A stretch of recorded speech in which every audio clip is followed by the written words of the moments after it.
missus got me on a wish list. More side dishes than the 7 fishes. She'll be home alone with me this Christmas. Dudes hate it when I show up like I'm Cousin Eddie. They just stare in disbelief like when the septic's emptied. And I brought the family, we came to eat. Fighting with your girl cause she saved the neck for me. There goes your self-esteem, billion-dollar team. Walking in the Rizzler Wonderland, causing a scene. On fire, passing you like Lightning McQueen. All you see is dusty roads like the American dream. I ain't Saint Nick, but they lining up to take a pic. I'm with the Riz and you know he's coming for your chick. We just gotta tell these haters that I'm sorry. God, I'm saltier than old man Marley. Merry Christmas, Merry Christmas. Your missus got me on a wish list. More side dishes than the 7 fishes. She'll be home alone with me this Christmas. Merry Christmas, Merry Christmas. Your missus got me on a wish list.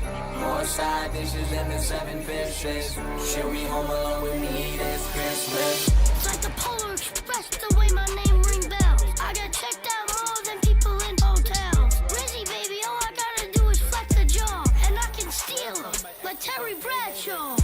I guess I'm the Grinch, the way you dudes feel. I never heard of you, that's why you live in Whoville? Swag Santa, Bad Grabber, Black Panther.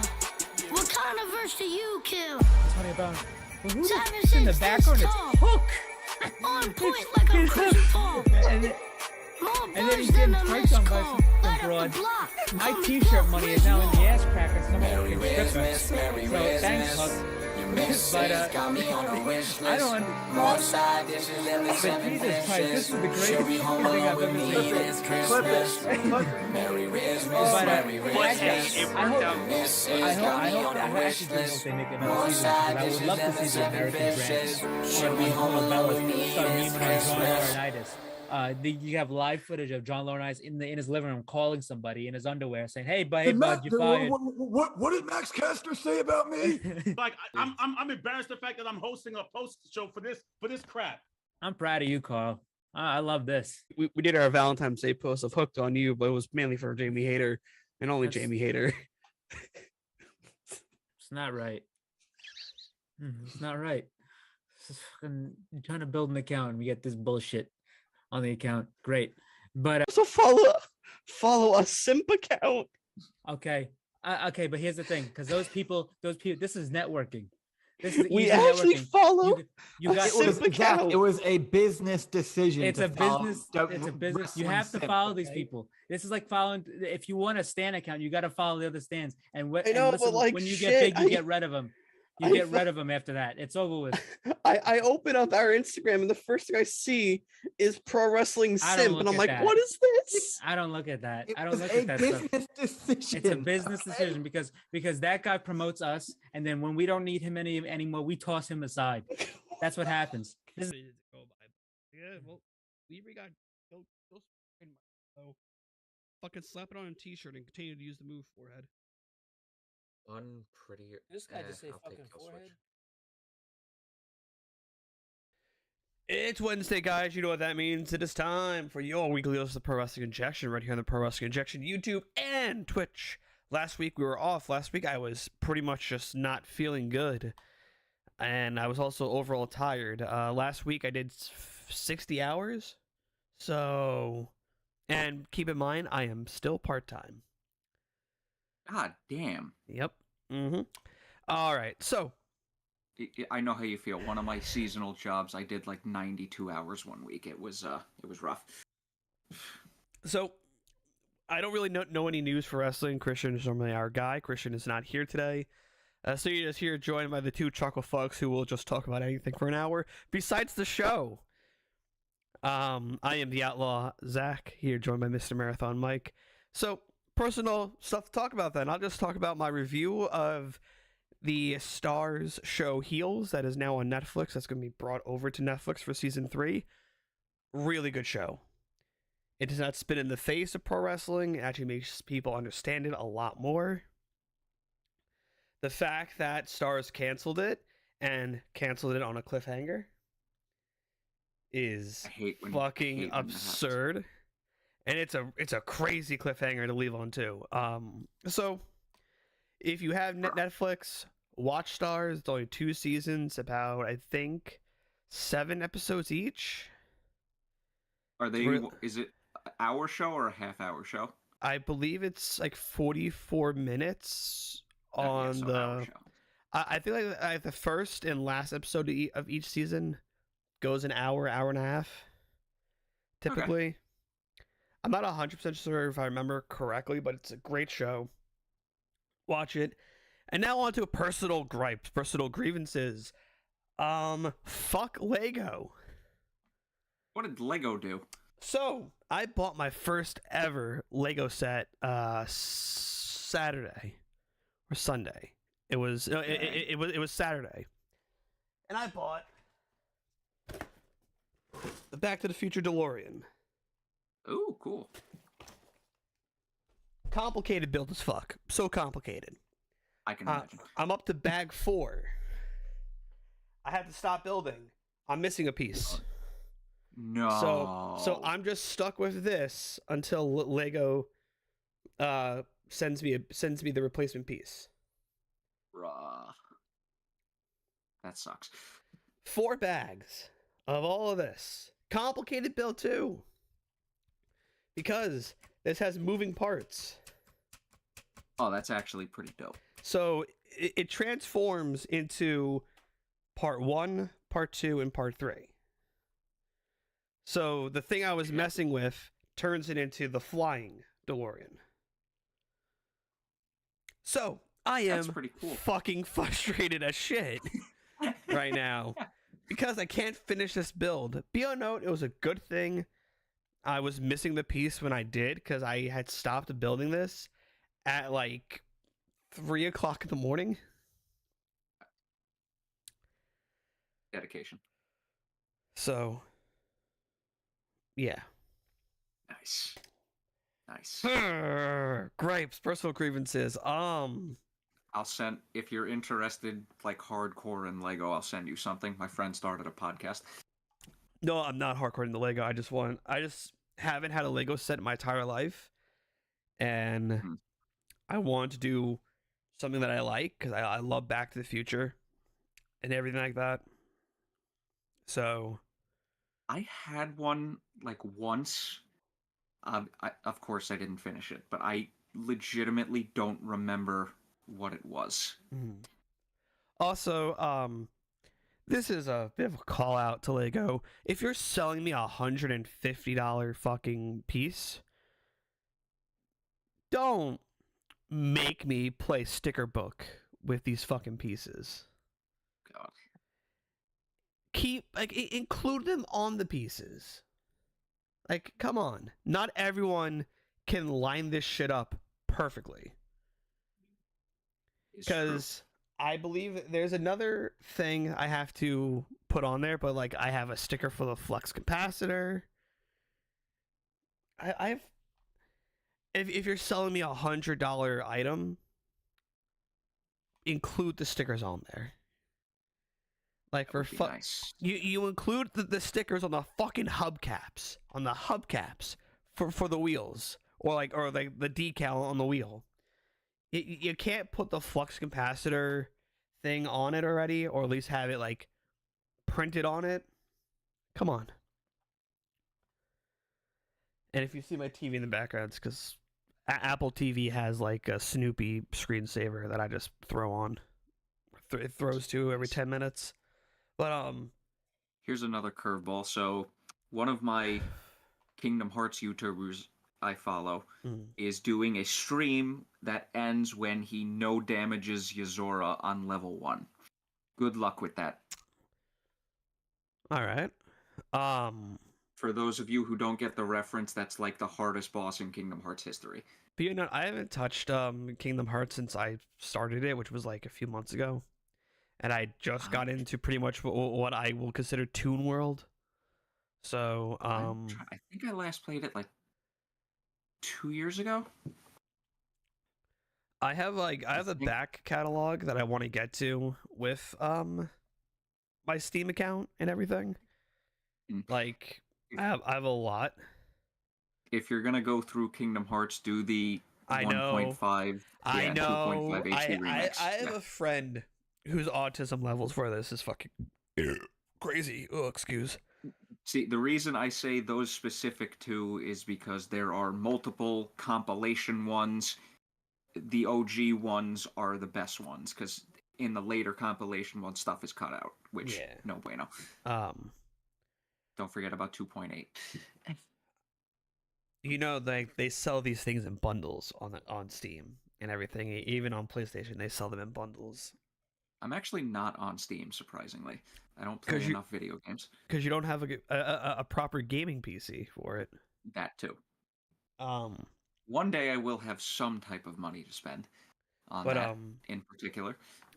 But though, overall, Heels on Netflix is amazing. I recommend it. It's a great watch. A lot of good acting, a lot of really good acting. And just with Lego, fucking count your motherfucking days. This will be the first and last piece I build at this point then. Because, like, shit. Yeah, why? All right. I would be frustrated as fuck, too. So. And it's not like it's a thing I can just avoid and continue building.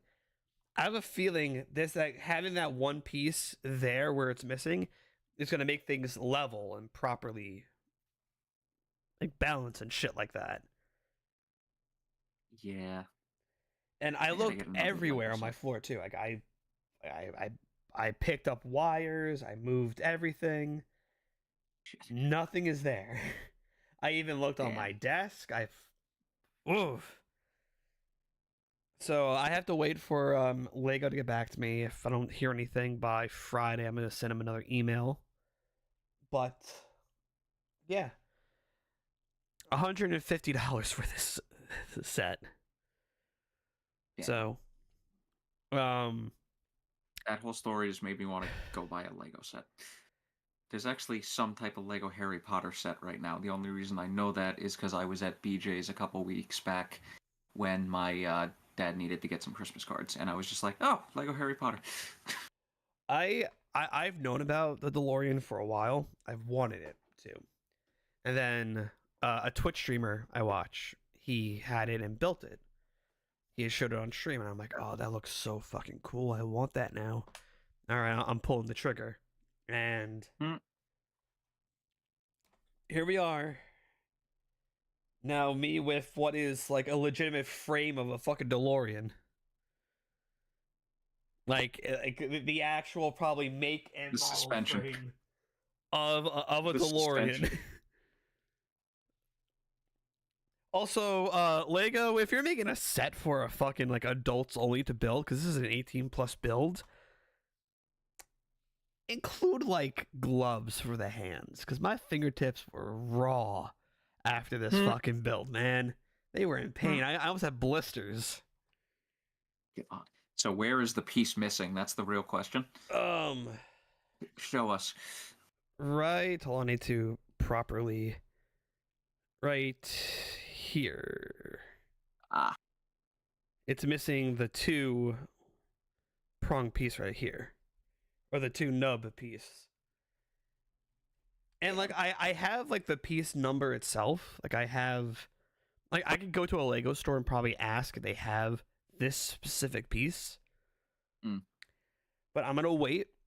If I don't hear anything on Friday, I'll go to the Lego store either next week or this Saturday. Don't really know yet. He'd be like, "Hey, you got this?" So, yeah. That is my trauma dump and experience that I've had from working 60 hours. Heels on Netflix is good. Lego hurt my feelings. Fucking Mega Bloks never did this shit. With Mega Bloks, it included everything. Count your motherfucking days, Lego. Count your motherfucking days. Zach's on the verge of a very strongly worded email. Also, a fucking instruction book. Oh, Jesus. Yeah, I mean, yeah, for How many pieces was this supposed to be again?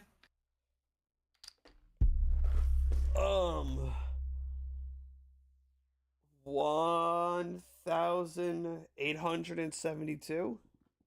Oh yeah, a book that thick makes sense. 1872. God damn. Yep. Woo. So there was a Dynamite tonight. There was our nice 15-minute rant. We're probably gonna go off trail again at some point during this show. No, knowing us, absolutely. Yeah, when Christian's not pretty here, good Dynamite, though. we do stick. We do go off the rails with him, but but we not do like go off the rails with him. but not like me and you. Me and you kind of go fucking crazy. Like, I'm trying to refrain from talking about me buying WWE 2K24, last year's WWE game for Steam, just because honestly, I'm not gonna buy 25 until I feel like it.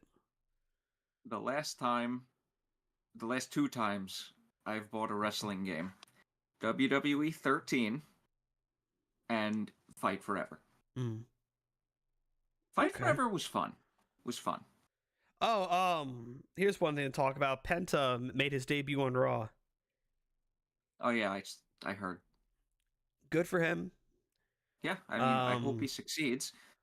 Ray Phoenix needs to get off of Twitter before he does something very stupid. Like, yeah, I've seen some of that stuff as well. Like, dude, you signed a contract. It's like, stop. And also, I believe there was a report just recently that Starks had asked for his release, and it was denied. Yes. I would love to know what the fuck happened there. I would love to know. I want to know. If we'll ever. I want to know what ball dropped. I want to know. Like, it's kind of obvious, and it's Tony Khan who's at fault. Be 100% honest. He hires too many people, and he doesn't let stories breathe or continue them after injuries. And the only one for an exception that he just did was with MJF and Adam Cole. Yeah. Like, I think which made sense because the story was not done at World's End 23 because both of them got injured, and God damn, that derailed that entire fucking thing, which is a shame. And then also, what the fuck happened to Wardlow? Good question. He's well, someone else who will land on his feet in WWE. I know he got injured like after that, like the Devil reveal, and then wasn't it something where like the injury was like a lot more serious than they were letting on, and then that kind of just derailed his second appearance or supposed push? Because I know they tried to like work him through it, and I could have sworn I heard something like it was more serious than they thought, but oh well. Oh well. I'm trying to see if any other news pops up. I'm still happy that Rampage is done, because it's an hour less of television I have to keep up with every week. Dude, I barely watch anything anymore. I have to watch Collision on DVR most of the time. You can just watch Collision on Max now, though, too. Yeah, but see, October through like mid-January is not a good time for me being home on Saturday nights. Too many birthdays and holidays. But I digress. I'm just looking at anything right now. If there's anything that's popping up. I don't recall hearing anything. Yeah, besides the stuff I just covered. Oh yeah, the Jets hired a new coach, but that's my football info for the night. AEW Dynasty 2025 April 6th. Yes, in Philadelphia. Philly.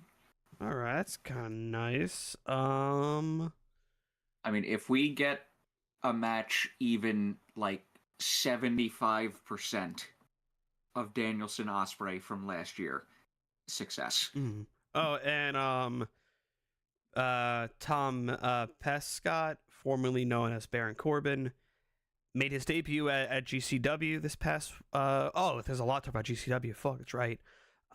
Made his debut this past Saturday or Sunday in a Bloodsport match at GCW, the People versus GCW in Hammerstein. Apparently it wasn't that good. I hate to say that because the show itself was not that good. Yeah, that's what I'm saying. There's a lot to talk about right now with that. I just realized we have a lot to talk about with GCW. Okay, well, this is going to be solely on you because the only info, or even info, the only little tidbit I have to add here is when I went to the Hammerstein Collision show, there was a guy outside handing out like flyers, and I had a flyer for that GCW show, and I took a picture of it and sent it to my friend and was just like, hey, I'm not going to this, but I know you like indies like that. And then he sent back the eyeball emoji. Still have no clue if he went or not. But so instead of using his name Tom Pescott, well, actually he sounds like a cool like pro wrestler name. But, actually, yeah, a little bit. But he has apparently trademarked the name Bishop Dyers for entertainment use, that's another cool name. But Tom Pescott, that's kind of fucking cool too. So with GCW, you could talk about the PCO stuff where he destroyed the TNA social media championship. Whether this is a work or not. No, apparently that was a shoot because. Yes, I know that as well, but it's once again I will never. I feel like that's more of a shoot than what the hell is going on with Corey Graves in WWE. Yes, 100%. It's just the fact of which that because we have been up and down with what's a shoot, what's a work, what's a shoot, what's a work, and this one I don't know. I will clearly never know. We probably will never know as well until actual stuff is coming out. Apparently, he was no longer under contract. Also. Yes, so that's what makes me believe it's a shoot. He was under a handshake deal. Another thing that leads me to believe it's the shoot as well was MLJ, the ring announcer for GCW, another GCW staff member, were trying to wrestle the microphone away from PCO. And then GCW ended up cutting to their graphic, cutting off the promo entirely. Like I said, it's... I will never know, but it's, hey, PCO does deserve respect, being honest. Plus, I also feel like nobody gives... I didn't even know that was a fucking title. Oh, I knew about it. Until this. Alley Catch broke her leg at the show as well, with her match with Effie. I believe there's a GoFundMe out there for Alley Catch to help pay for recovery. Just go to Twitter, go to Instagram, go to wherever, Blue Sky, wherever you guys go, and just find it, support. Because they may be wrestlers in GCW, may be on a big stage every now and then. It's always not sunshine and rainbows, being honest. Yeah. I'm trying to now, because I just remembered those things. I'm trying to look at other stuff. Once again, I always keep a close eye on my Twitter feed sometimes during these shows. I don't. I've had enough wrestling social media lately. There's too many fucking engagement farming accounts. Like, I've had enough of it. Yep. Too many. Okay. So for once, there actually was a Dynamite. Yeah, just for once. So we open up the show with the face-off between, or the face-to-face between Kenny Omega and Will Ospreay. I just want to give a shout out to the 2 cool signs that they showed in the front row at the beginning.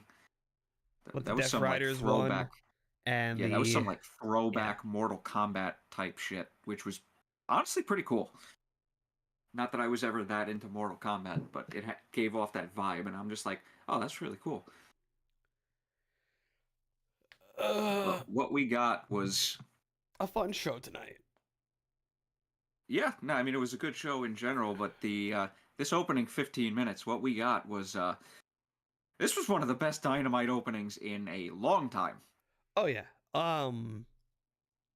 So we have Tony Schiavone in the ring, and he's like, "Hey, we're gonna bring out none other than Will Ospreay and Kenny Omega for the." And I just want to note that Omega came out to his OG AEW theme this week, which That's why was to my surprise. I did not.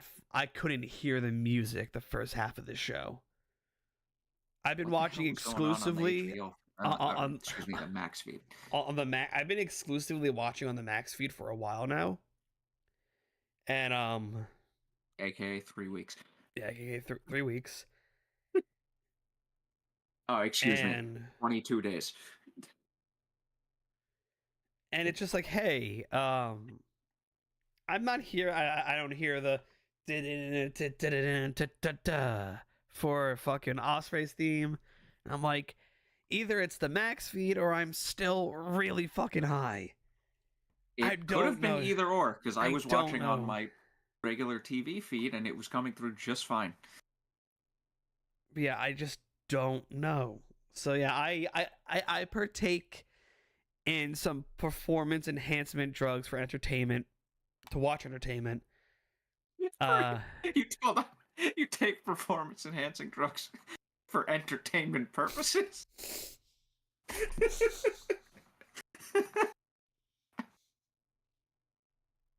That's what I thought you were gonna say. That's the way it sounds. You had to add the comma in there.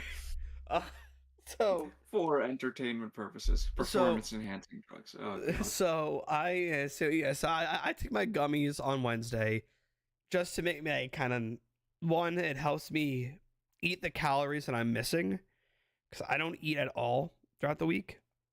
I rarely do because I like I work so many fucking hours, and these past 2 days I haven't worked as many hours. One, due to getting out at like 12 o'clock one night, and then last night we had a bit of snow, and it accumulated, so we had to leave early. Oh, excuse me. Shit, I just thought of another one. What now? Podcast enhancing drugs. That's just what that's pretty much. I take weed just to help me fucking also sleep. The sleep is amazing. So yeah, I pretty much just order a bunch of food. I did get like the DoorDash Uber Eats person that they go, oh, have to take the photo of the food. And it's always the most unflattering photo of you'll ever fucking have in your life. Oh, I would just be stupid with it. I would just go. Oh no, I didn't do that. I'm just so tired. So I have the photo, and there is a subreddit called, I think, like DoorDash Gremlins. And I posted it there. I'm like the top post there right now. That's incredible. It's fucking upsetting, man. It's so fucking upsetting. Well, at least now you know who posted it. Well, yeah, because it's me. I posted it myself. Oh, I thought. Oh shit. I posted it, and oh my god. DoorDash driver posted. No, I did. And man, I got called short in so many different ways. Like, holy shit, I'm 5'7". Like, me, you, and Christian are roughly the same height. Give or take, like, inches, really. Because going up at the photo from Grand Slam, we are all roughly the same height. Or World's End. So I get called short. That's a better photo. Oh god. I got called short in so many different ways. Someone said DoorDash dwarf. Someone asked how short is OP. I said 5'7". I'm sorry, but DoorDash dwarf just works so fucking well. It just rolls right off the tongue. I never want to shoot myself more than when I saw that. Someone asked, hey, those are pretty big bags. What the fuck did you order? I go, since the hours I work, I don't eat much. I don't eat as much, so on Wednesdays I get high and order 60 nugs and a few drinks. Oh. Shit. I can demolish a 20-piece nug easy. 40, I would have to be really hungry. 60, I don't know if I could do that. At least not in one sitting. I demolished 40. I saved the last half for like later. I will tell you though, last Thursday, I did absolutely annihilate 10 White Castle burgers with mozzarella sticks and chicken rings, and a chocolate shake, and a large fruit punch. Sunday, I cleared. I love that. My mic did not pick that up, but my stomach growled or made a noise right when I was finished saying that. On Sunday, I polished off 12 cheese biscuits from a barbecue place here called Jim and Nick's. If you are ever down south and there's a Jim and Nick's near you, Mike, I recommend this place. Food, if you like barbecue food, go right ahead. If you love Southern biscuits, because these biscuits, so they're small, so they're like muffins almost, and they just have like cheddar cheese inside of them, and like on the like kind of like it's just like a biscuit, and they throw like 2 cups of cheddar cheese into it. And I mean, I do like my Southern hush puppies. And these, these are crack, man. Because I went to this place for lunch. We're not even talking about Dynamite yet. We're still just. I mean, talk about it a little bit. So I went to Jim and Nick's for lunch with my dad. I was treating him out for his this is valuable information for anybody watching. Yeah, if you're down south and you want to try a barbecue place, or if you're going on vacation. True. So I was taking my dad out to the movies because we were seeing the 40th anniversary of the Goonies, because the AMC does like the re-release of old movies. All AMCs do that, really. So I saw it with my dad, but before we went there, we went to the barbecue place, and they bring out kind of like how Texas Roadhouse brings out the bread with like the honey butter or like the cinnamon butter. I've actually never been to a Texas Roadhouse. Okay, I'm just speaking I was to the wall. supposed to go one time. I was supposed to go one time. Then I'm speaking randomly here. Then I do live by a Fogo de Chao though. So how most restaurants give you like a plate of bread, or kind of like a bowl of bread, and they give out these. Oh God. I used to hate biscuits, right? I'm still a really picky eater. But when I went to Louisiana, and also when I was here, I tried biscuits down here. Oh my God. Game changer. Game changer. Fucking New York biscuits don't hold a fucking candle. They don't. Us New Yorkers, we have bagels, we have pizza. We don't have biscuits. Here, you got biscuits. So good. The place in Louisiana, it's on Bourbon Street. It's a chicken place. Can't miss it because they give out these like souvenir cups that kind of look like dicks, almost, because it's a joke. Haha, chicken cock. Haha. I know about the hand grenade. Well, that's not the place I'm talking about. But this place had honey butter biscuits, huge, thick biscuits, just drenched in honey butter. That was an alcoholic drink reference, by the way. I'm not trying to get us demonetized or anything. No, I think most people know what the fuck we're talking about. Well, okay, so Just to clarify, you never back know. on track though. Okay, so Don Callis comes out to kind of interrupt. Hold on. First and foremost, we get Kenny and Will in the ring. Will takes the mic first. Well, he's talking into the mic that Tony Schiavone's holding, and he's just like, "Hey, look, I hold no ill will towards you. We've had our battles in the past." He basically like apologizes and just like, a lot's happened since you've been gone, which has been like a year and a half. I'm no longer with Don Callis. I know that you were in the right now. I got nothing to do with those people anymore. I'm just extending the olive branch. And Kenny takes the mic. We need more promos like this from Kenny. This was awesome. He's just like, listen, the last time the two of us were in the ring was Forbidden Door. You dropped me on my neck, and then you took the same screwdriver that Don Callis did and stabbed me basically in my head. Not only am I not teaming up with you, but he basically told him in a nice way to fuck off. Yeah. Who then comes out? Oh, it basically tells him to fuck off, bruv. Who then comes out? Don Callis, and a repeat of last week or the week before, which was just incredible. You just see Don talking into the mic. Well, looky what we have here. Oh shit! And then he's like, "Fucking." Then he runs away. Then in comes Takeshita, beat down, Omega.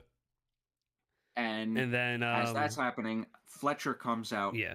Both of them are now beating down on Omega. Osprey's in the ring, just like, this guy basically just told me to fuck off, but fuck.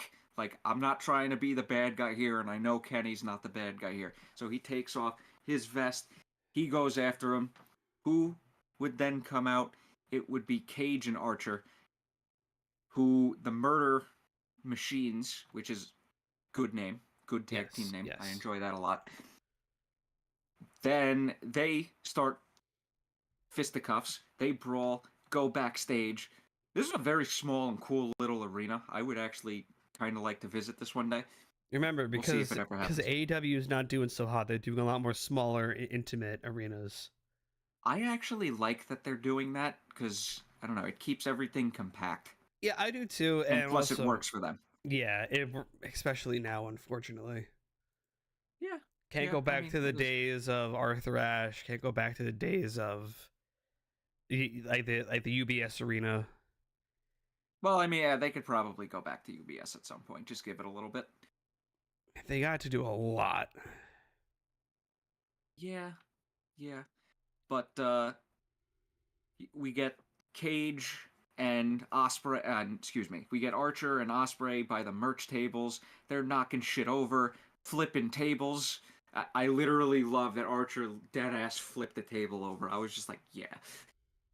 That's one of those things guys look at and go, hell yeah. Nah, the things that guys look at and go, hell yeah, is you see freaking just out of nowhere. Harley Cameron. What? No, that too, and then you have like fucking Omega climbing up the truss, just do a fucking backflip. At the same time that Osprey gets a boost up, grabs onto the railing, kicks Takeshita off him, climbs up, and does a this man was almost dead a year ago. Sort of simultaneous moonsaults, which were just insane. I mean, this guy almost died a year ago. Remember that? Yeah, seriously. This was just freaking fantastic. And then at the end, Don Callis and his family are by the entrance ramp. Well, not that it's a ramp, but by the entrance and tunnels. Kenny, and Will climb back up the fucking scaffolding thing. When I saw Osprey was resting his foot, I was like, okay, so what the fuck's that attached to? Then, like, when they do like, the zoom out, that's just attached to the other light structure. If he put any more weight on that fucking, like, kind of like the ratchet, kind of like the strap, he could have fucked up a lot of things. Well, thank God he didn't. Yeah, because I was like, what the fuck is happening? Yeah, thank God he didn't. I didn't even notice that in real time. But they get back up, climb back up the thing. Kenny takes the mic and he just goes, "All right, you know how I never said I would team with you, Will? Well, that shit just happened. So how about this? Next week, or 2 weeks from now, at no, excuse me, at Grand Slam, how about me and you versus Takeshita and Fletcher?" And I'm just like, "Oh, this is gonna be good. This is gonna be good." It is. And further put this point, we probably will not be doing a show for Grand Slam because I work. I get out like late. What day is that again? Friday, I believe. Let me double Oh, check. that's a Friday? I just rolled past the graphic. No, wait, Saturday. My fault. Saturday. What day is what September 15th. No.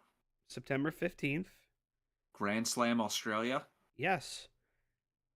If you tell me no, I'm going to punch you in the face. I'm looking at an official tweet from Tony Khan. What the fuck? Why was I under the impression this was in March or April this year? Nope. February, March's Revolution. What the hold up. Why? How did I misjudge this badly?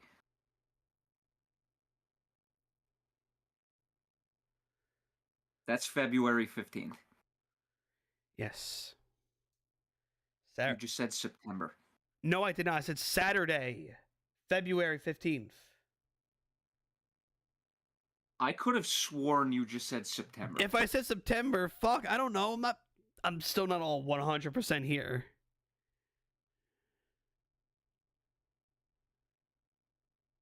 Okay, my bad then. You just went back just to hear it? You did say September 15th. I'm fucking high as shit, man. Leave me the fuck alone. That caught me so off guard. Okay. It's word garbage, alright? February, Saturday, 15th. In my computer, can you not do this right now, please? Thank you. Great, I gotta fucking refresh this shit. So yeah, it'll be Saturday, February 15th. Okay, never mind then. Okay, I will be here then. I thought it was a Friday. All right. So there will be a show possibly. That's not a pay-per-view this year. Yeah, we thought it was. No, it's not yet. It's because it says streaming on TNT. It also never was a pay-per-view Grand Slam. So. Well, yeah. Well, we figured because they're moving out of New York, it was going to be a pay-per-view now, but to be Saturday, February 15th. What? So I think that's gonna be taking place of Collision then.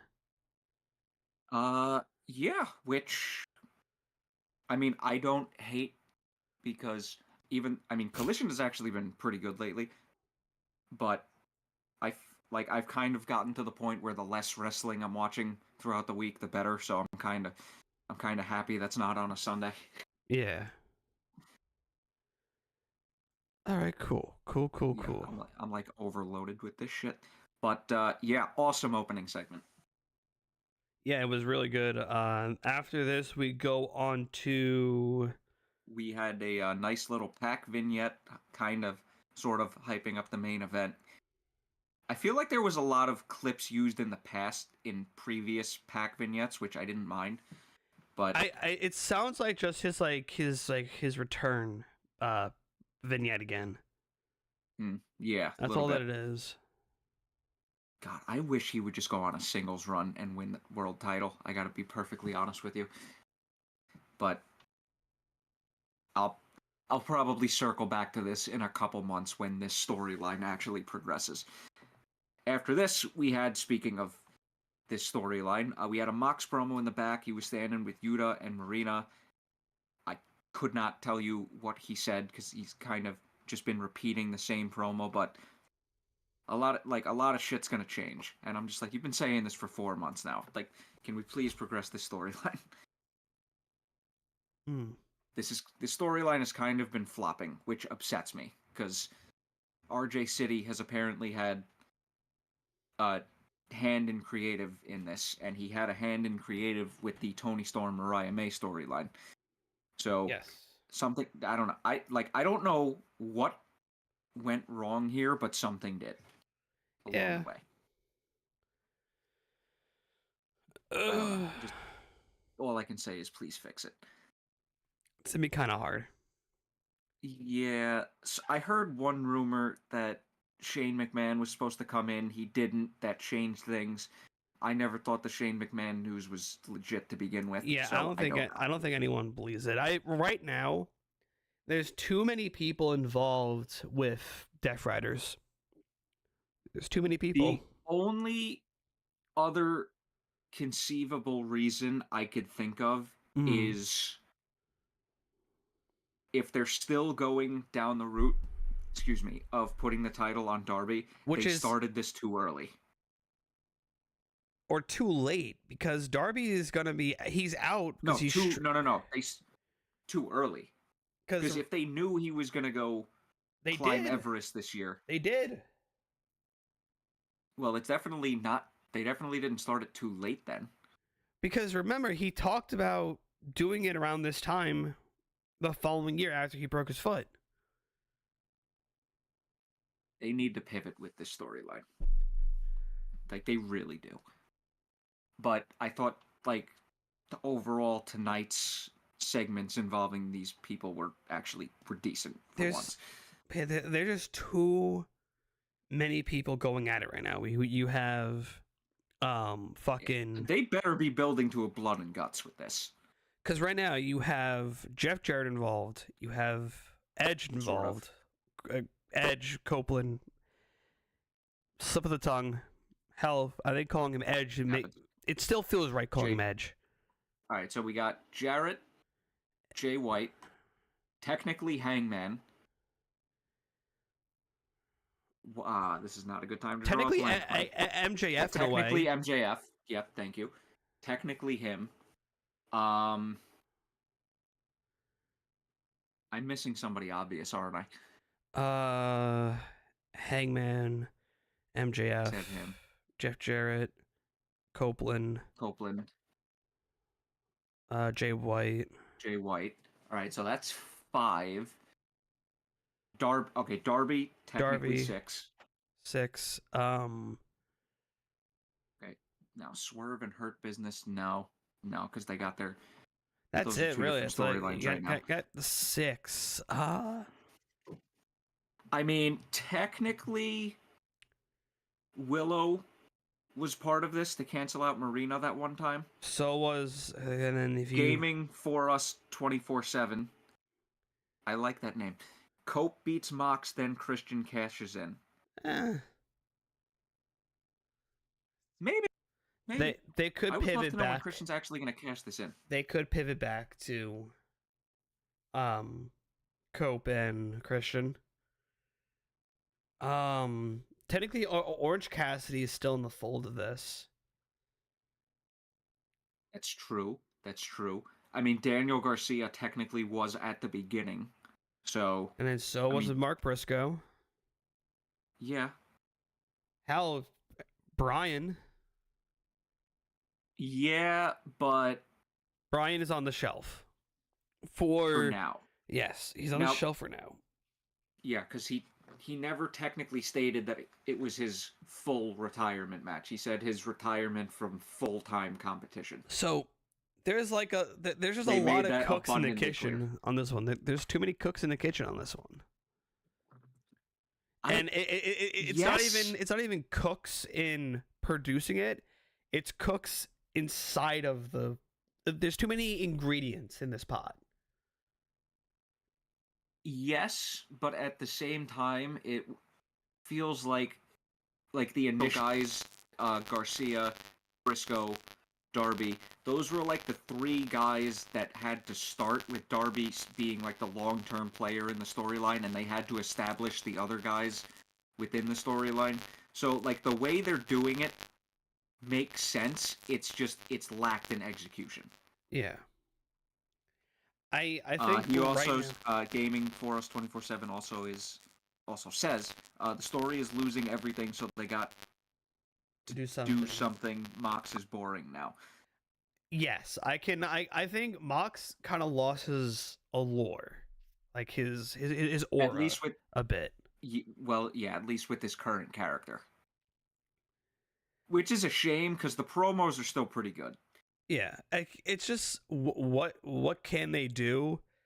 Don't know. It's how far is this gonna go? Who will actually get the title? Because right now, because they knew when Darby was gonna do Everest. I think he made that very clear to them. He gave them like probably in advance, saying, "Hey, I'm probably gonna do this around this time next year." Then, so I mean, they probably have known this since he broke his foot and didn't do it last year. So this is really on them if they kind of book themselves into a corner. Yeah, I would say that. So you could go too many cooks in the kitchen route. I just think too many ingredients in the pot for it. I don't know if that's necessarily the case. I just think they're not doing a good job of progressing the storyline. Because this has been going on for a while now. It feels like nothing's happened. Yeah, I don't... Because I have a feeling Blood and Guts is going to lead us into a direction where we should be right now. I think Blood and Guts would be a direction where we should be right now. But Blood and Guts is not until March, September. Like, no, fucking July. Okay, so if we're doing a legitimate Blood and Guts match, I mean, the last couple big players involved in this: Cope, Orange Cassidy, Jay White, Hangman. You got Jarrett. Do both sides get a... Do both... Yeah, I think it's going to be like a 5v5, so either that, a 5v5 or a 6v6. More likely 5v5, because 6v6 is pushing it. Because hell, even in like more people to add, I just realized we got to add FTR into this mix now as well. FTR is also involved. Okay, so FTR, Copeland, Jay White, Hangman, Gaming OC. for Us 24/7 says a second world title would help AEW a lot. I disagree. Keep one title. I think at that point that's just what the international title is, but it's not being used. Probably. It's just on Takeshita right now. Dude, honestly, Takeshita is signed to like 3 different promotions. You have DDT, New Japan, and AEW. Make him defend his title. They don't need another title. If anything, they should get rid of the trios titles. Yes, because those are just sitting on. They're irrelevant now. Yeah. Don't get me wrong. They were doing a good job when they first established the titles, but they were doing a good job when they were on the House of Black. That too. Yeah. And that's when I felt they actually mattered. See, yeah, I don't know. Those titles, it just felt like they got around to putting them on everyone that they wanted to put them on, and now they just don't have plans for them. Yep. That's the vibe I'm getting out of it. Mm-hmm. Which is a shame. But anyway. So after the Pac vignette, we had the backstage promo with Mox that bled into the Hurt Syndicate versus Private Party for the AEW Tag Team titles. Once I saw the Private Party taking a while to come out, I'm like, damn, they're probably losing.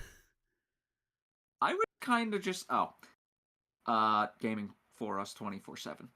I'm just gonna I'll say just read it gaming off. from now on. I got Yeah, it. but this has been Tony's issue for a while, booking so up and down. Correct. Yes. Like, he has too many people, he has too many toys, and not enough time to play with them. Yes, and I think what the main issue is, he knows how to elevate somebody. He doesn't know how to keep them at that level. I think like that's the main issue. He has to go back. My voice cracked right there, but he has to go back to what Honestly, he it didn't did sound like it. year one for AEW. Just listen to the fans a bit more. Don't take everything they say into account, but go back to listening to the fans. Sort of.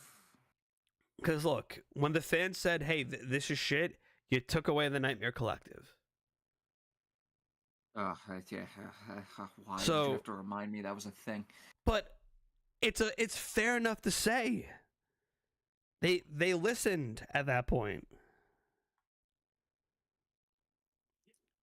So God. he just has to go back to listening to us a little bit.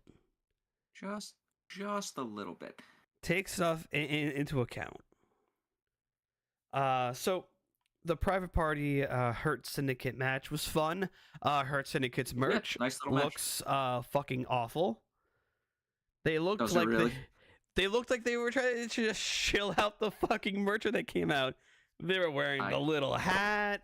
They were wearing the shirt. Like, come on, we get it. You don't have to like, hey, we got two things that they're wearing, and hey, you might want to buy it. Go to the merch stand because I saw the fucking yellow shirt there at the merch stand. It looks you gotta make terrible. money somehow. It looks terrible, but hey, it's a first shirt. You gotta make money somehow. Hey, not even CM Punk is prone to having a bad T-shirt. I mean, that yellow GTS one back in the day was just awful. Of course it was. So, and I like CM Punk as a wrestler. Yes, the person. Not as much. But yeah, this match starts by basically brawl breaks out on the outside. Lashley puts Zay through the announce table. I always love that it just randomly is back together again after one of the commercial breaks. I don't know why that makes me laugh every time, but it does. Because the way it's built, it looks like it's just snapped all into place. So yeah. like, so which is probably safer. Yeah. Then what WWE does sometimes, where the table is just unscrewed a little bit, just so it can collapse a lot easier. But this match was fun. I enjoyed it. Hurt Syndicate did pick up the win. A little bit shocking. A little bit shocking. But I was surprised, sort of, but I wasn't shocked. Because kind of like at the end of this... No, because at the end of this match, I was just like, yeah, that was a decision. Yeah. But, so... They got their initial run, Private Party. I mean, they weren't really doing much. Yeah. So I'm just like, you know what? They gave them the titles. Team, yeah. And I'm just like, I like this. They gave them the titles and did nothing with them. Pretty much. I mean, it was kind of the same thing with the Young Bucks last title reign. But the Young Bucks are fucking EVPs. All I'm going to say is, they have the ingredients to make the tag division good again. Please. Like, we just went through basically a year of those titles meaning nothing. Please just bring back even a semblance of 2019-2020 AEW tag division. Hell, even 2021. Wow, it is 2020. Jesus Christ, time flies. Yes. So after this, we had After this, we had a Mariah May vignette, basically just like, I am this division. I got the championship. I tore it down. I exposed it. I'm the best. It was kind of a repeat promo. After this, we had Renee in the back with Toni Storm. They must have been speaking some foreign language, because I did not understand a word of this shit. Australian speak. AEW started going downhill as a whole ever since Cody left, and then the Punk stuff from gaming. Yeah. Yeah. Mainly the Punk stuff. Yeah, is what... I know. Cody derailed a couple things, but it was still pretty good. After, I mean, the Punk stuff really hurt shit because that really changed literal months worth of storylines twice. Yeah, it definitely did. And although, like we said last week, 2 weeks or 3 weeks ago, Cody Rhodes leaving in retrospect shouldn't have been as shocking as it was. Yes. So to talk about the Tony Storm and Harley Cameron segment, I am now 110% convinced that Tony Storm is doing the method acting thing for Timeless Tony Storm. I think. Are we all on board with that? I believe we are. I believe when I mentioned that 2 weeks ago, we were like, it's now. I see it. I see it. I think the thing that gave it away initially, which they did this on purpose and rightfully so, because they did it as like a teaser thing. Her first match back when she does the thing in the corner, like or whatever the fucking hand motions were. She stops and then just goes. And I'm just like, all right, there it is. Now the question is she going to act like a rookie the entire match against Mariah May and then win and then go like, guys, you just witnessed the best performance of my life? Either that or like halfway through the match, there's going to be like a bitch slap from Mariah to Tony, and then you're just going to see like the gears grind and then her just like click and then snap. It's going to be the rookie which wins. I think that might be more likely. Then again, I've been wrong before.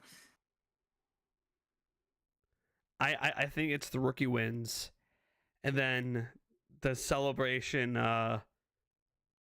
promo is going to be, hey, I did my best performance yet, and then we're gonna get the return of Luther. Oh God, my dude, fucking love him. He's a cool dude. So yeah, it was just a lot of Aussie Brit speak, kind of. Yeah, a lot of pretty much. And I loved Renee at the end of this. I didn't get a word of that.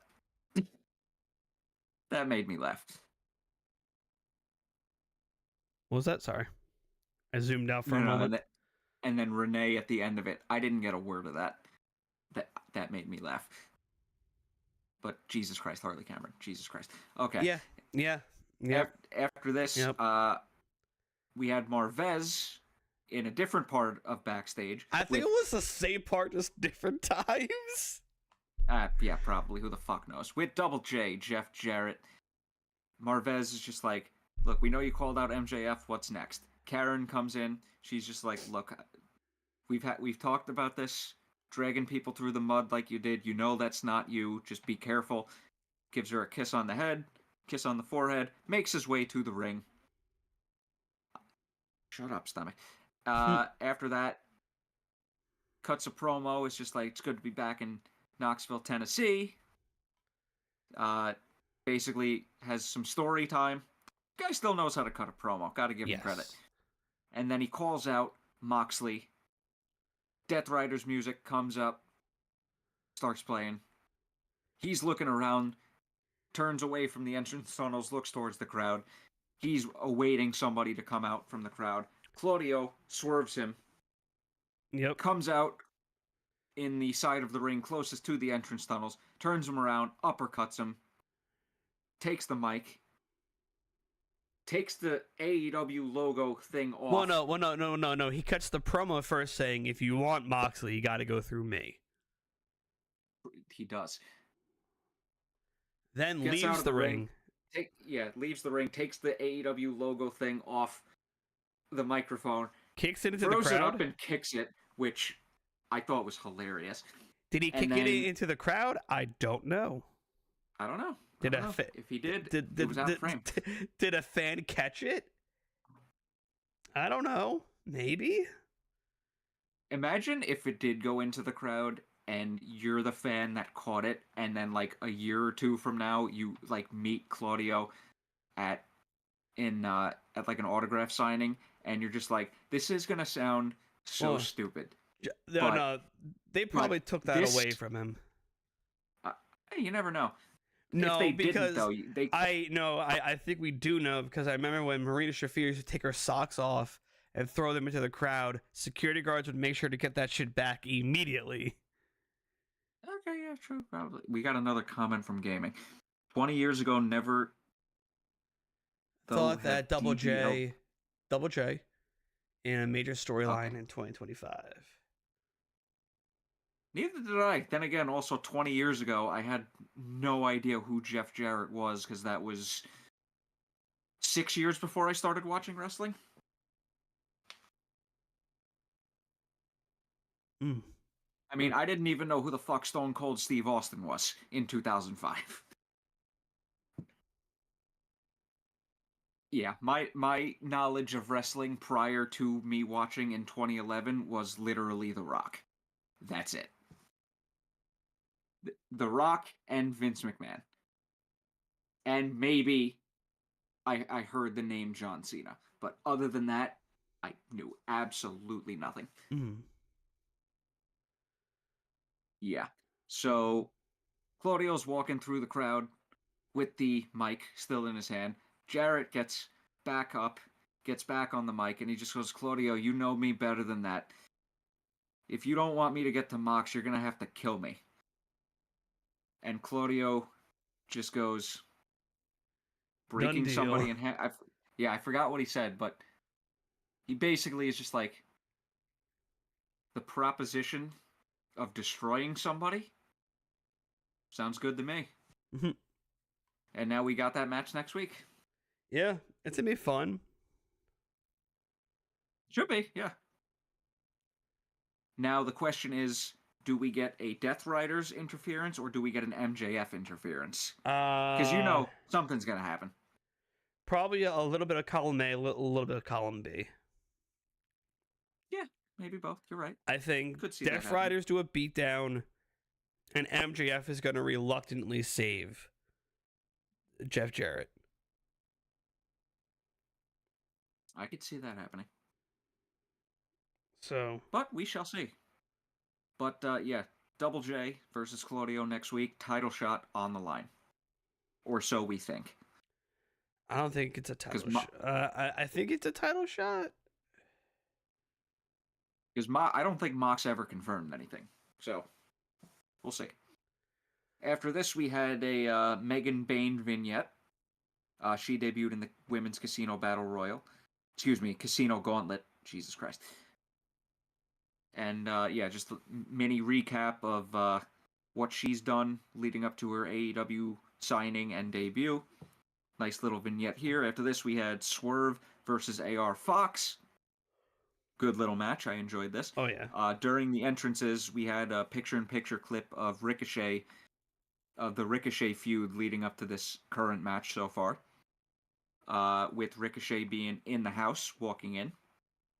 Like I said, good little match. AR Fox is underrated in the ring. Guy knows how to put on a good match. But Swerve picks up the win. And in the middle of the match, Ricochet comes out with the scissors, gets chased off by Prince Nana with the steel pipe. I was howling at how good this was. Nana's just like banging on the stairs like, hey, Dad, you better back up. You better. And then somehow he gets chased into the back and gets held up at scissor point, literally, by Ricochet after the match. Which is shown on the Titantron. Yeah. And then Swerve makes his way to the back as we go. Excuse me. Right before Ricochet lets Prince Nana go, he says, "There's a new landlord in town, and the rent is due." I am looking forward to this match.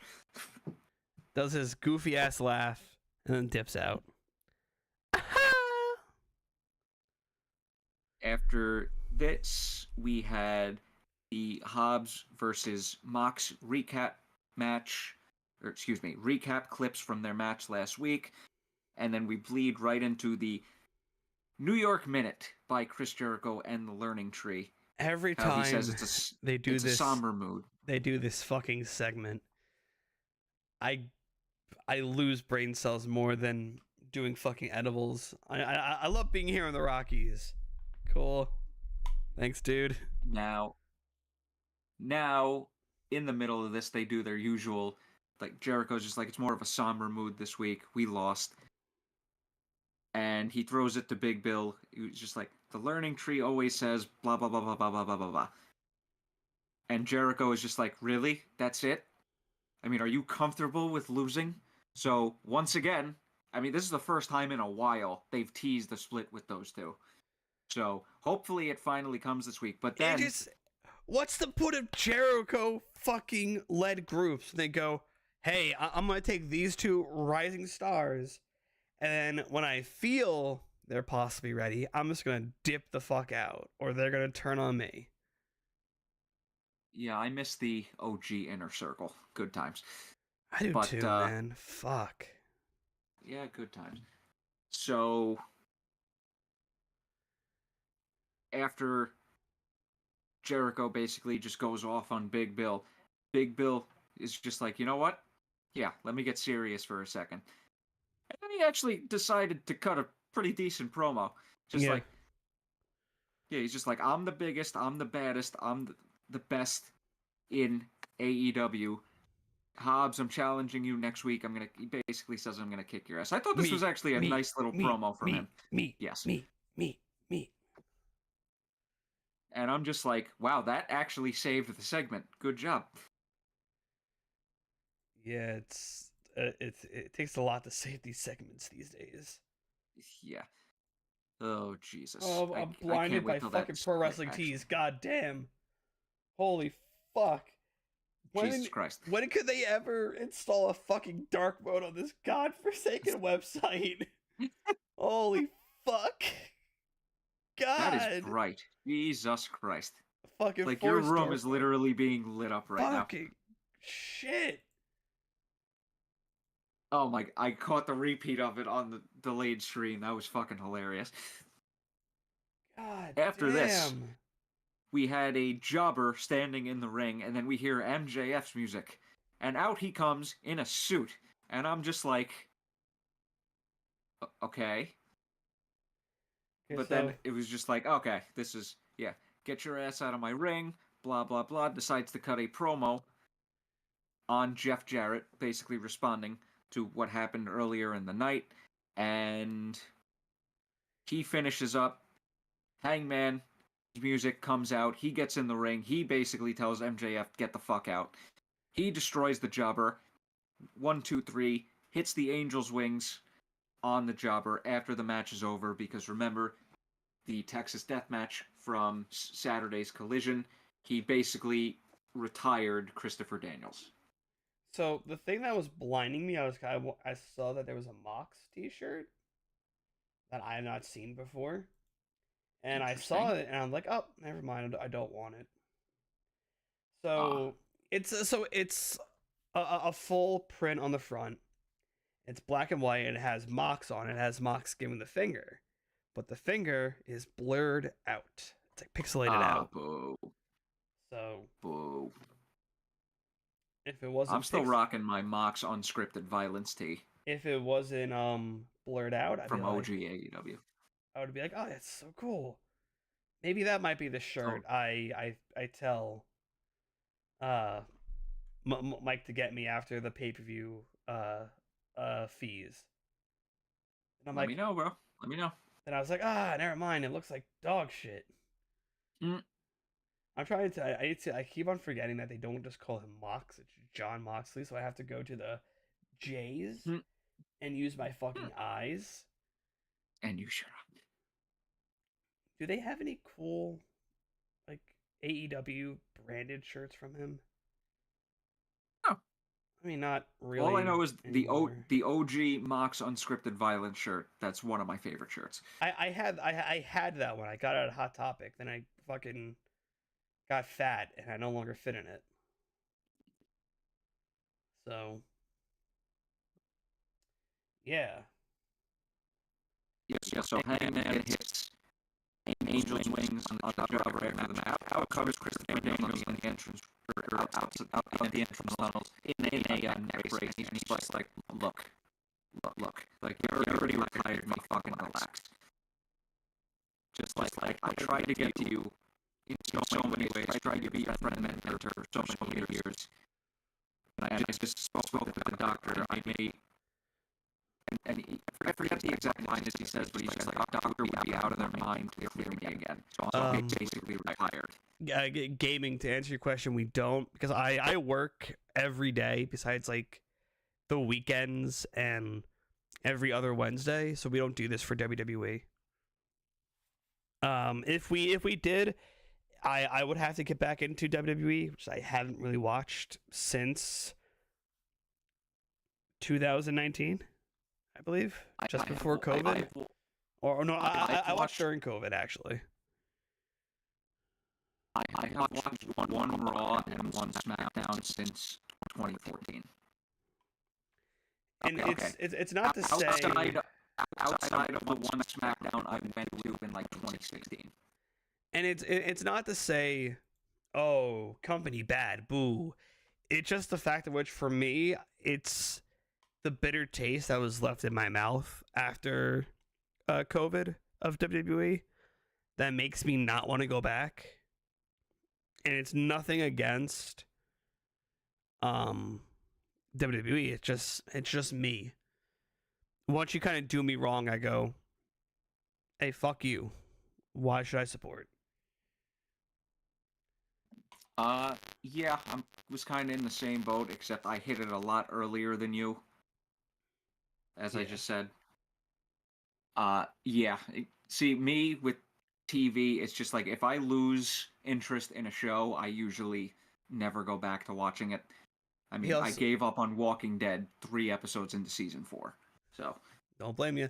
Gaming mentions that it's a lot better now with Triple H.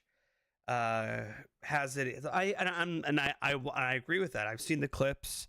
But it's just that I don't have the time. We don't have the time, really, to cover WWE. And also, the show is even longer now, so that kind of... It's not that. It goes 2-3 hours, from what I've heard, on Netflix. But no, it's not. It's just that we don't have time. If we did, we would, like... I would cover it with Christian, who's currently out, and leave Mike just with AEW, just not have him suffer any more than we go through with AEW sometimes. So honestly, dude, if AEW wasn't a thing, I wouldn't be watching wrestling right now. But yeah, it's also, mainly just timing. Yeah, I mean, I'm not doubting Triple H has got it better now, but I still hear from a lot of the same people, like WWE stands, there's still like major portions of the show that are skippable, and I'm just like, yeah. But no, it's just timing though, really. That's all that it is. Appreciate the comments though. Yeah. What was after the segment we were just talking about? Yeah, he quit in 2019 too. I heard 2019 was like as bad as it got since WCW 2001. But I'm not even trying to make the joke there because everyone makes that joke. Like people are legitimately saying like that was literally the closest we've ever gotten to that period, which not good. It's not to say that I think COVID era WWE was fun. For what it was worth, it had some really good moments. I'm not gonna deny that, but no, I can't go back, unfortunately. So what was next up on our docket of segments? Yeah, and I also watch Monday Night Football during football season, so no.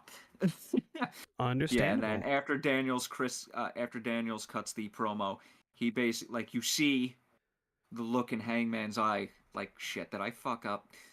And then he just like, get the camera off me. So there's layers here. After that whole thing, we had a recap of the opening segment confirming the tag match for Grand Slam, Omega Ospreay and Takeshita Fletcher. After this, we had Mercedes Moné walking in. There's Renee. Mercedes, congrats on the 4 belts. What's next? Harley Cameron comes in with a guitar, doesn't miss a beat, and she's trying to get on Grand Slam. There's gonna be a women's Tony Storm. There's gonna be a women's battle royal at Grand Slam. Number 1 contender takes on Mercedes Moné for the TBS title. Calling it. Battle Royal or Casino Gauntlet? I feel like it should be a Battle Royal. Battle Royal. Battle Royal. Yeah, because they literally just had a Casino Gauntlet. Don't overuse it. I think doing this would be smart. You like have her win. This sets up her to get, because AEW has the issue of not striking when the iron's hot anymore. Like sometimes they go, oh, we'll wait until this person is a little bit more hated, till this person's a little bit more over, then we'll do something. Like this Max Caster stuff could have happened a year ago, being honest. Yeah, it could have, but I also feel like with that in particular, they really waited until the crowd like really started to turn on them. Yes, it's just that. So I don't fault them for that. It's like right now. It's also like with the with the Outrunners, they're hot right now. Where the fuck are they?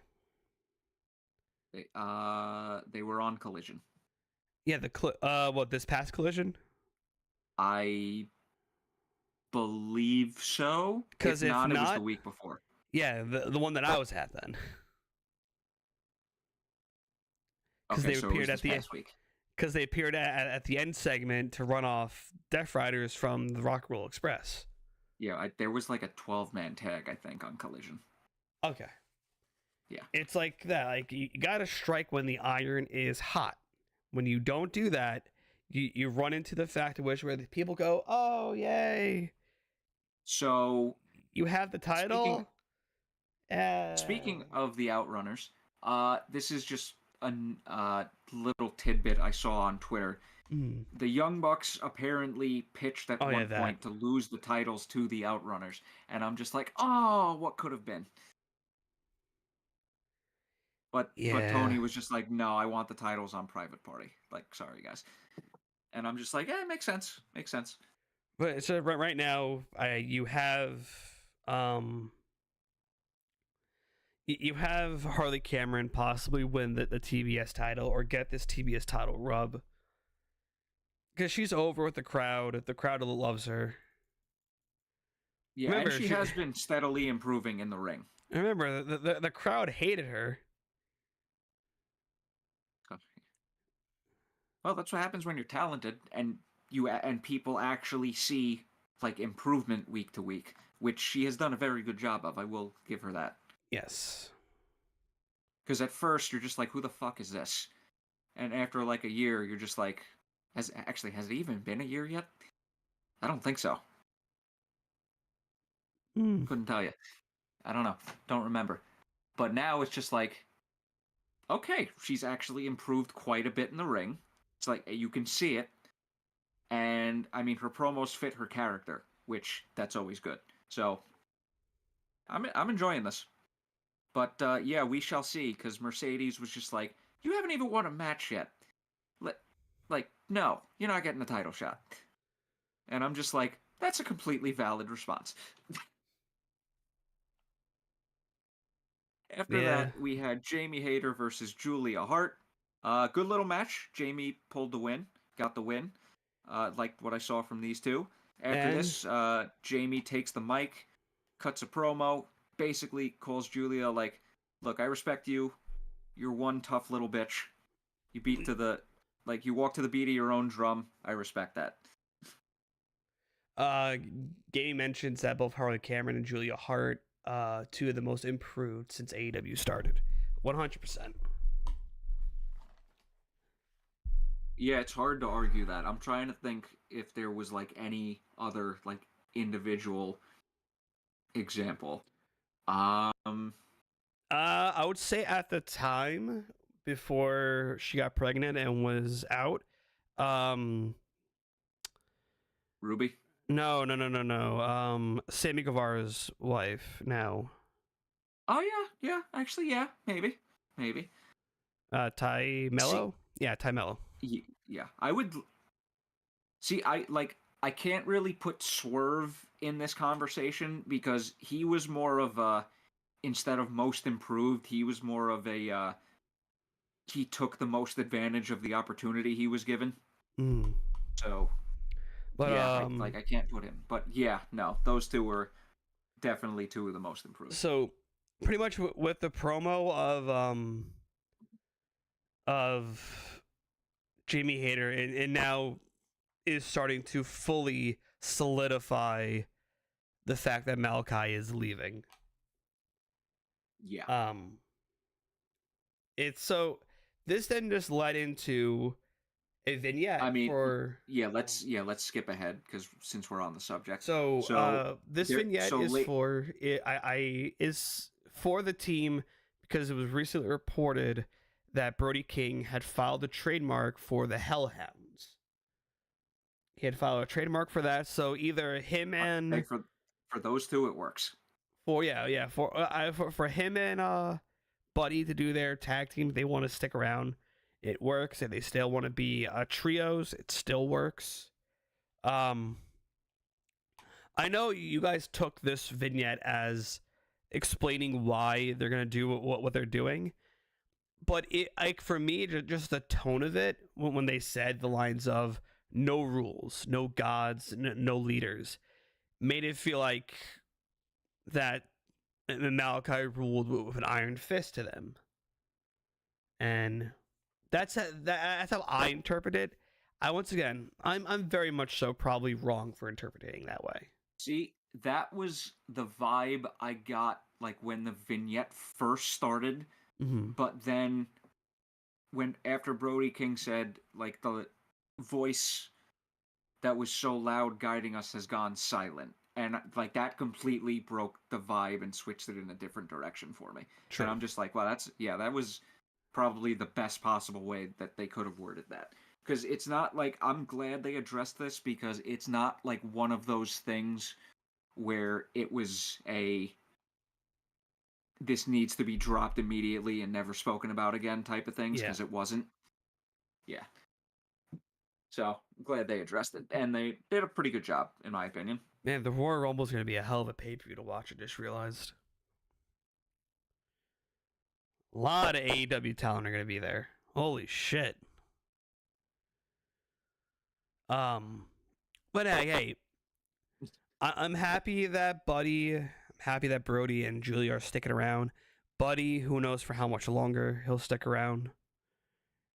Because his fiance wife is Rhea Ripley and is in WWE. So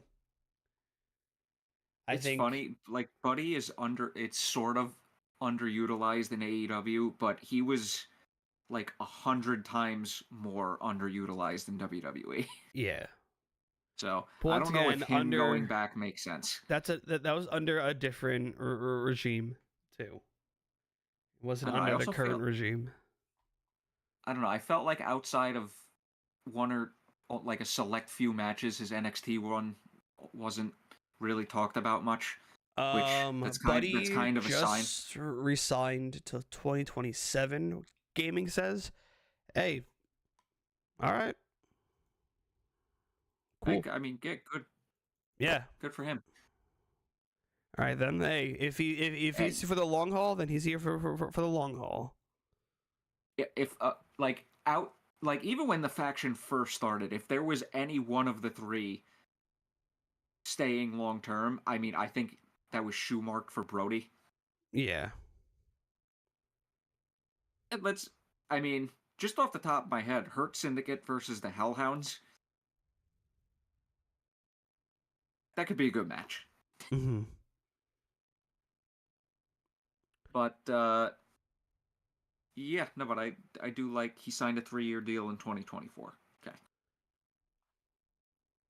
Yeah, I don't pay attention to contract shit because then We every time only we hear see something it. about a fucking contract, we have a wrestler going on social media, that's not true, and I'm just like, you guys gotta find the Which people was leaking why, the wrong shit already. which is Like why enough I was already. holding my breath on Malachi, because I'd rather hear it from the horse's mouth himself. That's what we were taught from him. Hey, if you don't hear it from me, it's bullshit. And I respect that. But now, but I now that found the a writing is on the wall, Yeah, I found a podcast clip from Monster speaking sort of about this, and he doesn't like contradict himself, Malachi, but it's like he has said some things in the past where he like sort of backtracked on, and I'm just like just say one thing once and like leave it alone after that. yeah. Yeah, no, because I hate it when like people backtrack. Oh, that's not what I meant, and like then why did you say it? It's also So like I being mean, reported that he's been difficult to work with. I don't want to hear any of that. I don't want to hear anything see, about that. I will wait until a see, I don't podcast know with about him that. until he does a tell-all, until he writes a book. I don't want to hear anything negative until I hear it from the horse's mouth. Even though the horse's mouth might be the wrong one to hear it from, but still. See, I don't know if I truly believe that he was hard to work with, because how many times did he do a job to somebody? Yeah, but who knows if that was reluctant or not. I mean, I guess, but also look at Miro. He's just like Miro, just like straight up. Miro is refused to still do under jobs. contract, by the way. Mm-mm. He got his release. His merch is still up on the shop. They would have taken him out by now. Well, that's interesting, because I could have sworn that was from a reputable source that he was quietly released. There goes your screen again. Mother fucking Christ.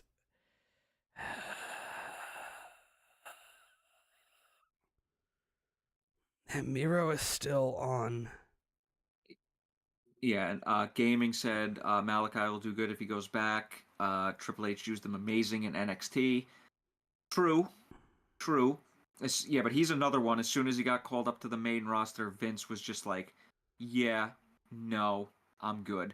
And then, like, the other thing that is also weird with Triple H, all of his, like, priority rehires that were, like, releases during COVID, like, 1 or 2 of them are doing literally anything of note, which is just, I don't know. It's just like, wrestling is all about right place, right time. Yes. So we'll see. But so Miro's merch page is legit, not a lot. I need to get the House of Black merch before it's gone. Holy shit. His wife also is in WWE. I mean, she was another one. She goes off on the company and then goes back. It's just like, can anybody just ever just like leave and just like not say anything for once? Hey, it's all about the person who was running it at the start. That's mainly the thing. Yeah, I mean, I guess. I do wish this Julia Hart shirt was a bit different in design, because fuck, it's so cool. Her new one. The fucking the one that she just dropped. If they put like, so how it's designed is it's like the card face of her on the front, then on the back of it says Julia Hart. What they could have done was small Julia Hart logo on the front, right here, and the card logo on the back. If Shop AEW loads right now. Let's see. It's a cool shirt, but like, I just wish it was slightly designed. Oh, new Danhausen shirt. Yeah, where the fuck is he? He made his return on the Ring of Honor pay-per-view a couple The weeks Adam back. Cole shirt. Oh my fucking god. That I didn't go to. Too much yellow, bro. The Adam Cole shirt is so gross looking. I like Samoa Joe's new shirt though. That's pretty cool. Yes. Kenny's shirt's nice. That's cool. Fletcher. Dude, look at Fletcher's and Kenny's shirt. It's know. literally the same. Yeah. Oh, Jesus. I like Kenny's shirt. We're going Samoa off topic Joe again. Here we go. Crew neck sweatshirt. It should be on page Yeah. 2 for new arrivals. The Julia Hart shirt should just be a little bit further down. It should be the 4th row from the bottom. The bottom of page 1. Holy crap! I would not buy those shirts. That's just me. That's an Nyla shirt. Another Danhausen shirt. Rated R Legend. That's a Mariah shirt. Where the fuck is this? It should be next to the Hurt Syndicate shirt. Rated FTR. Standard of Excellence. All right. Yeah, if you I kind of dig that shirt. But if you put the Julia Hart logo small on the front, on like the right breast side, where most of the House of Black shirts logo is, and then put the card on the back, it would look cool. It's not bad though. Not bad. Ooh, I might have found the thing I might tell you to throw my way, because I love the color of it. That Switchblade hoodie at the bottom, the green. Oh, all right. Yeah, let me know. I said I'm gonna wait a little bit, because even though the pay-per-views are now gonna be on Max, so you don't have to really fucking buy them probably. Who knows? Yeah, we'll see. We'll see. I'm gonna go back to a page that has dark mode on it. Holy fuck. Because like it might be one of those things where like the pay-per-views themselves don't get uploaded for a while, just so people buy them. Yeah, true. Yeah, because I mean, if you're just gonna put the pay-per-view out for free on the streaming service the next day, what is the motivation for people to buy it? Yeah. There is none. Back on track real quick, just to read the comments, and we'll hop back into the main show. Gaming also mentions if Triple H can forgive Punk, Triple H does business with anyone then. True. Very, very true. Because also, like, gotta remember, we were, sorry, just something funny popped up on my screen. During the time in which where a lot of these wrestlers were, Vince was there. So. Yeah. That's what we gotta remember. We were now the up pay-per-view to on Max be live on Max at discounted price. I remember it was like $5 or $10 cheaper back in the day ordering on BR Live as opposed to paying for it through the cable pay-per-view provider. We will see. He also might be referring to the bundle deal, which you did. Yes, I did the bundle deal on Triller. So going back to the show, after the Julia Hart and Jamie Hayter match, we had backstage promo from Powerhouse Hobbs. Basically, Big Bill, like next week it's on. I'll be waiting for you in the parking lot. And I'm just like, oh boy, parking lot brawl, cool. That's hopefully it is a parking lot brawl. Hopefully. But, Wait. Is it going to be at Collision Homecoming? Or is it going to be on Dynamite? I think, that's a great question. He did say Jacksonville. Okay, so so then it's going to be at... Okay, so there's going to be a parking lot brawl. After that, because they always do parking lot brawls in Jacksonville. Oh, jeez, it's 11:50 already. After that, we had Swerve and Prince Nana backstage. Nana was still shaken from being held up at Scissor Point. Swerve was going off. He's basically just like, we've had enough of this crap. In 2 weeks, we finally have our match. I'm gonna kick your ass. Unless I get to you before that. So some shit's gonna go down in the next 2 weeks. Yeah. Again, I'm very much looking forward to this match. And now, they've been doing a good job with this storyline. Now, guys, it's time for the main event. I really do miss that. Too bad we'll never hear it again. I will still give us credit for being the ones who had him bring it back that one night. Yes, sir. That was all us. Busted Open definitely watches the show. So, it was a fun main event. I kind of, in all honesty, I kind of wanted Pac to win. I think I kind of wanted him to, but it would not have made sense with the storyline. But also, it wouldn't have hurt fucking Cope's momentum at all. It would have not hurt the momentum at all. So, I mean, we did touch upon this earlier in the show. Like, they need to course correct with this story. So the match like happens. The overarching story. It was really fun. Adam Copeland picks up the win. And then John Moxley appears on the Tron. Yeah, they took out not only the Midnight Express but FTR as well. This was the same shit that I saw at Collision, like verbatim. Besides, well, now this time they were tied up to the at Collision they were tied up to the cabinet. Here they just got concertoed. Again, they need to speed this shit up. Like, get to the destination already, please. Which I'm going to assume is at Grand Slam. That's the course. I would assume that's where we finish this, and then we bring in Brian. Oh, no, this is far from done. I think we finish the off... the storyline itself is far from done. I think we finish off the, hey, everyone wants to avenge Brian shit. And Brian comes in for Dynasty or Revolution. And boom. Course corrected. Hopefully.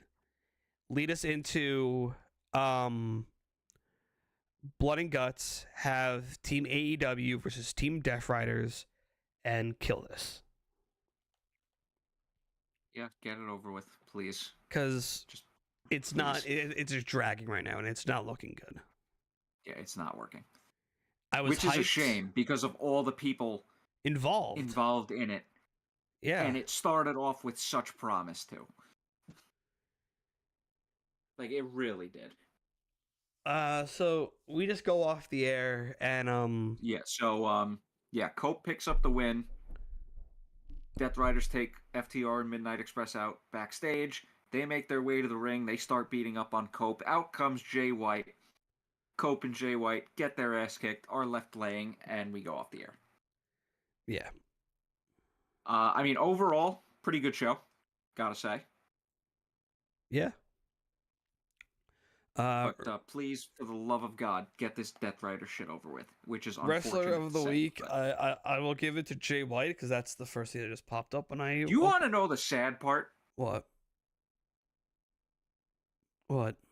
This is... Oh my God, it feels like it's been going on so much longer than this. This has only been 3 months.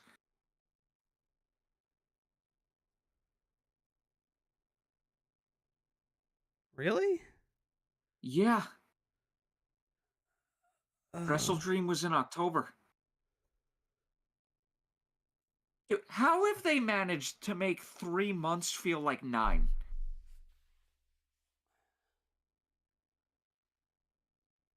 What? I thought this was going on a lot longer than 3. Holy shit. It's in between 3 and 4 because unless I click on it and go through it, let me just fucking do a Google search real quick. But because Dynasty was in October. Oh, man. No, excuse me. Wrestle Dream. Hold on. October 12th. It has been 3 weeks and a week. Excuse me, 3 months and a week and a half. How is it feel? Okay. Now I kind of see why things are progressing so slowly. Remember when we used to love long-term storytelling? Remember those days? Yeah, also remember when like BTE was actually good? And it contributed to the stories? Yeah. That was such a great time. Like I hate to say it, but those times are never coming back. Yep. I hate to say it. They're going to try to restore the feeling like they tried to restore it last year. A little bit. They almost got it. This year... Dude, TV, like AEW television, like on the majority, has been pretty good the last couple months. Not amazing, but good. Yeah, no, it's been a good show. I mean, I haven't... WWE, from what I've heard, is like a little all over the place. Like like 1 week is really good, then the next week is really bad. I don't get it. Yeah. Yeah. No, but I feel like AEW shows on the whole have been good outside of like 1 or 2 segments each show. Which I feel like is the same as like 4 or 5 years ago. Because I remember on those early Dynamites, we had the Nightmare Collective. I mean, I thought mostly all of Britt Baker's segments were a complete waste of time. You know my thoughts on that. Oh, that fucking reminds me. Someone tried to pass off fucking like AI shit as real of like Tony Khan talking shit about Britt Baker. See, the funny thing is, I actually believe that because she completely gives that vibe off of like being difficult backstage. Like she gives off that vibe. That's all I gotta say. I mean, unless this is like fully confirmed by somebody, but it was not. She does give off that vibe. No, it was like someone was like in like a media call and they weren't supposed to be there. But when was this the Sean Ross Sapp one? No. Oh, never mind. So like, there's this being around the internet and being perpetually just addicted to this shit. I know AI and I know the sound of AI from like over like 100 miles away. And this was clearly AI because Tony Khan stutters a lot when he talks. This Tony Khan had no stutter, and it was speaking. And he talks in circles. And he was speaking perfectly. So, Gaming mentions when your world story title is dying, everything be good, but that's all the people take from it. Yeah. Okay, just wrestler of the week. It had promise for it had good legitimate promise for like a month, and then it just feels like they're stalling to get to something. Yeah. Wrestler. Also one more thing on that. Yes. Also one more thing about that. I saw a tweet from Britt Baker. She accused people of. Somebody apparently put out there that she cheated on Adam Cole. I would not have even known about this had she not even tweeted about it. Same. So if I didn't see that tweet, I literally never would have known that was a thing. Because I saw that tweet and I was just like, what the fuck are you talking about? Nobody said that. Yeah. Again, wrestlers are their own worst enemies sometimes by addressing shit. Mm-hmm. All right, anyway, who's your wrestler of the week? Yeah, who's yours? Hurt Syndicate for winning the tag titles. All right, I'll allow it, team. I'll allow it. All right, guys, we appreciate you all. And also because of Bobby Lashley's first ever wrestling tag team championship. So. Okay. All right, guys, we appreciate you all for watching. Mainly just the 2 or 3 people. One includes Mike, so 2 people. Gaming, thank you for keeping us active. Thank you for sticking along for the full hour and 50-minute ride of us just talking about nonsense for a good chunk of it going off topic. Always remember, fuck Lego for skipping me on a piece. Also, this part is a pain in the ass to build. This part itself, the mechanism under here. Hold on. Was a pain in the ass to build too. Shit. I can see why it's 18 plus. So yeah, but hey, we do this every Wednesday. We do this every AEW pay-per-view. We are mainly an AEW oriented show. If I wanted to, maybe I'll branch out into just doing gaming stuff like that. What kind of gaming content? Do some WWE games. Gaming mentions that. Hey guys, great show. I'll be watching from now on. Hey, appreciate it, man. Thank you. Oh yeah. Cody and Roman's storyline for the title, fucking cinema, monumental, great. Also, the cat's in the background now. I have to re-put her. I have to put her collar back on because she knocked it off with her foot. All right, guys. Yeah. So we appreciate you all, and we will see you next week. Goodbye. Let me get to the end screen. Mute and